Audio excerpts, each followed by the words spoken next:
Ted Cruz has narrowed Donald Trump's lead in the delegate count. He caught up with him at a gathering of college Republicans just outside Washington. Let me ask you about your political path. Is it to win the nomination, the delegates outright, or is it to just deny and get to Cleveland and figure it out there? Look, we're campaigning to win, and I will say anytime you hear people talking about a brokered convention, I think that is the fevered talk of the Washington establishment. The Washington establishment is in a panic. They're confused. They don't understand what's happening. And their favorite candidates, the ones that they want to win, are not getting the votes.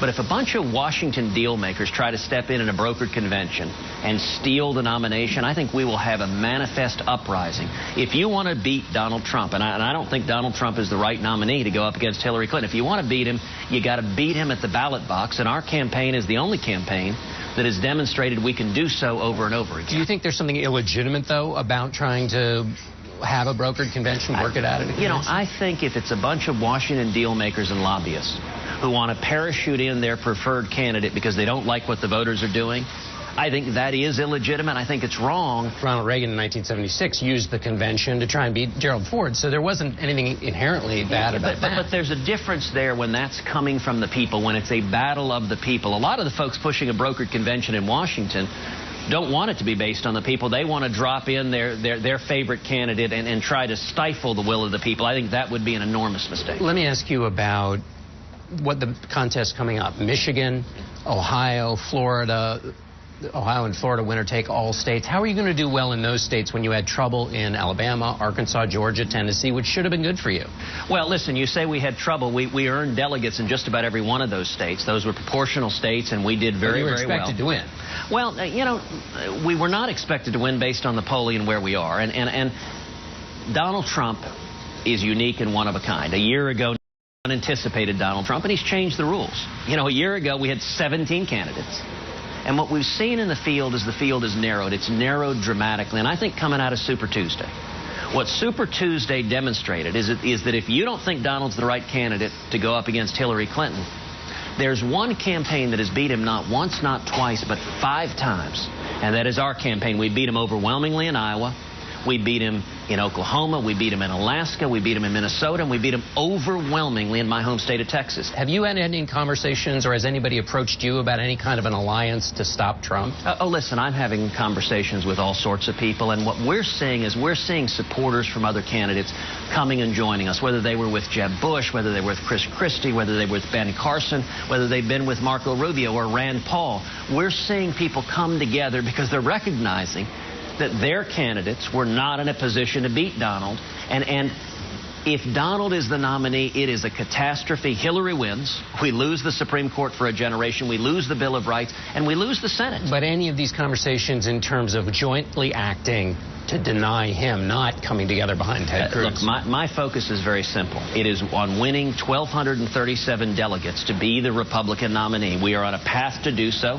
Coming out of Super Tuesday, fewer than 100 delegates separate Donald Trump and me. And so as much as the media wants to just have a coronation, and listen, frankly, one of the reasons the media wants Donald to be the nominee is because the media knows Donald can't win the general, that Hillary would wallop him. Donald may be the only person on the face of the planet that Hillary Clinton can beat, and all of the attacks on Donald that the media is not talking about now, you better believe come September, October, November, if he were the nominee, every day on the nightly news would be taking Donald apart, and the stakes are too high for us to risk that. The media also thought that he wasn't going to get this far, so that's hardly a... That's true at first. Let's be clear, the media has given Donald Trump hundreds of millions of dollars of free advertising. When you put Donald, when every press conference is carried live on every television station, and you essentially have a massive in-kind contribution from the media, that's helped create this phenomenon. And then I think an awful lot of reporters, I can't tell you how many media outlets I hear, you know, have this great expose on Donald, on different aspects of his business dealings or his past, but they said, you know what? We're going to hold it to June or July. We're not going to run it now. You're saying reporters have told you that? Absolutely. From which organizations have they told you? You know, look, I'm not going to out media outlets, but I can tell you there is so much there. When was the last time people are bringing up his tax returns, for example? We had a debate last night. Didn't hear a word about his tax returns. Every other serious candidate, I could have, and I do often. But as Mitt Romney rightly observed, the fact that Donald won't hand over his tax returns suggests there's a bombshell in there. The fact that journalists are not raising the question of what Donald Trump told the New York Times editorial board. The reports are... But the journalists brought it up, which gave you the platform to talk about it. So surely they are. BuzzFeed wrote about it, so they are talking about it. You know, I promise you, come the general election, that will be the singular focus of the media. And I think Republicans, we've been burned by that before. We're not interested in losing again, particularly when the stakes, I think, are catastrophic. Welcome back to Face the Nation. I'm John Dickerson. We continue our conversation with Ted Cruz. Conservatives used to talk a lot about the coarsening of the culture going, and that it was a job of a conservative politician to stand up and say no more. Has this campaign improved the culture or made it worse? Well, listen, there's no doubt that there are aspects of this campaign that have gone into the gutter. I mean, we saw moments with Donald Trump and Marco Rubio engaging in insults, engaging in off-color jokes, just getting nastier and nastier and nastier and throwing mud. My approach, John, I'm not going to play that game. I'm not going to engage in the insults. I'm not going to throw the mud. I don't really have any views on the size of any parts of Donald Trump's anatomy, and I'm not interested in talking about that. But what I am interested in talking about is the issues facing the American people. Millions of Americans are facing stagnant wages, are not having jobs. My top priority is bringing back jobs and raising wages, and we're going to do that by repealing Obamacare, passing a flat tax, abolishing the IRS, reining in the federal regulators, stopping amnesty and securing the borders. But that's my priority.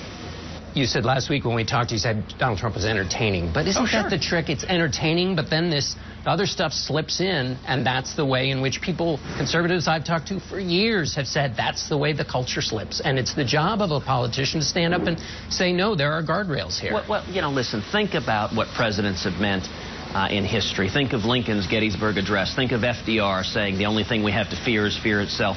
Think of JFK saying, ask not what your country can do for you, ask what you can do for your country. And you know, I think people at home are asking themselves, how would we feel if our children came in repeating the words of the President of the United States if that president was Donald Trump? And if it would embarrass you to have your children repeat the words of the president, that's not a good thing. A president should unify us, should appeal to our better angels, should appeal to our shared values that make America who we are. And that is how I'm trying to campaign. I think that's what the American people are looking for. Donald Trump said there needs to be flexibility on immigration. When you talked about the New York Times and the off-the-record conversation, why not? He's right, of course. In negotiation, there's flexibility, right? He is most absolutely not right. But it was a stunning aspect of the debate that he said over and over again, flexibility, flexibility, flexibility. Actually, that's one of the reasons why we're selling now yoga mats on our website, tedcruz.org. They're Breathe yoga mats. That if you find yourself boiling over with rage, just spend some time doing yoga and breathing, and maybe it'll help you relax. But listen. Conservatives are used to seeing Republican candidates run to the right in the primary and then run to the left in the general. It's part of the reason we're so frustrated, so angry. We're tired of politicians lying to us. What was amazing about this debate, John, is Donald is already running to the left, and he's not even out of the primary. I mean, in the debate this week, Donald stood up there and said to Marco Rubio, I agree with you, Marco. I understand why you compromised and were flexible negotiating with Chuck Schumer on the Gang of Eight. Now, this is the Donald Trump who has made immigration the centerpiece of his campaign, who said he agreed with Marco Rubio supporting the Gang of Eight amnesty bill.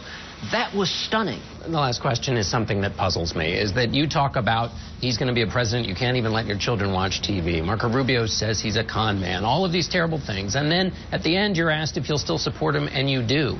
Doesn't that undermine all of these criticisms that say he's going to be such a danger to conservatism and Republican values? Well, listen, I think, number one, Hillary Clinton as president would be even more catastrophic. She would be a third term of Barack Obama. So I cannot support Hillary Clinton.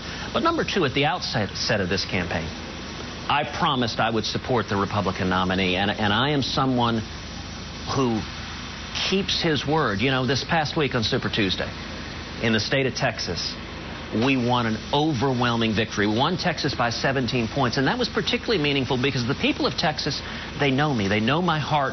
They are the people that I made promises to. When I ran for Senate, I promised, you elect me, I'll lead the fight against Obamacare, I'll lead the fight against amnesty, I'll lead the fight against our debt, and I'll lead the fight to protect religious liberty, the Second Amendment, and the Bill of Rights. And the reason we won an overwhelming victory in Texas is because Texans said, Ted, you've kept your word. And I'll tell you, John, as president, I'll do the very same thing. All right, we're going to have to leave it there. Senator Cruz, thank you. Thank you very much.